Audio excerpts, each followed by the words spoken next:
노동자의 생명을 보호하기 위한 중대재해처벌법 시행 이후 오히려 업무 부담이 늘면서 KT 자회사 노동자가 쓰러졌다는 소식 전해드렸는데요.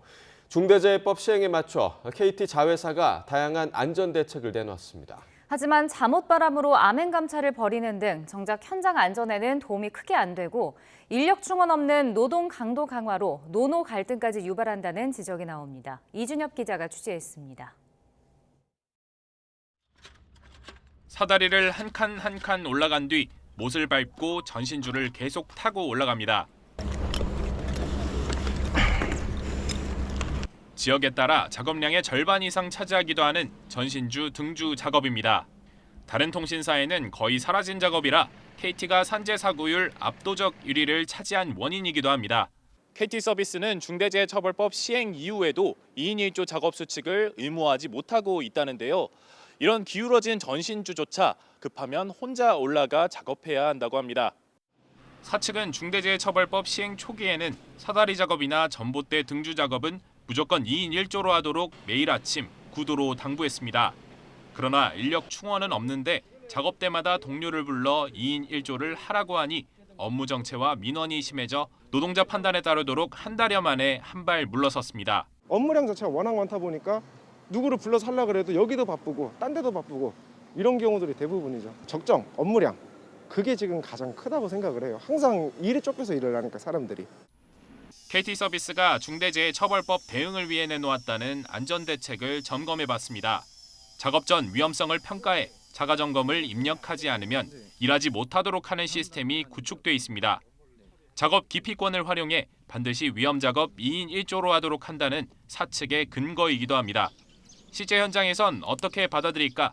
오전에 회의를 할 때 그 체크리스트를 거기에서 그냥 다 매일 무슨 결제 서류 결제하듯이 그렇게 체크하고 나가고 있는 상황이고요. 안전 수칙에 맞게 답한다면 작업할 수 없는 것들이 대부분이라고 보죠. 회사에서는 또 다른 대책은 암행 감찰. 잠옷 차림으로 나타나 사진을 찍은 뒤 안전수칙 위반으로 적발됐다고 알리고 사라져버리곤 합니다. 수시로 직원들을 쫓아와 안전수칙 위반 여부를 조사하는데 작업 도구를 가져가려 차량에 잠깐 들르는 직원을 안전모를 벗었다는 이유로 적발하는 등 상식 밖의 단속을 한다는 게 직원들 하소연입니다. 실제 KT 서비스 직원을 상대로 한 설문조사 내용을 살펴봤더니 중대재해처벌법 시행 이후 현장에서 안전 강화가 안 됐다고 응답한 비율이 무려 63.7%에 달합니다.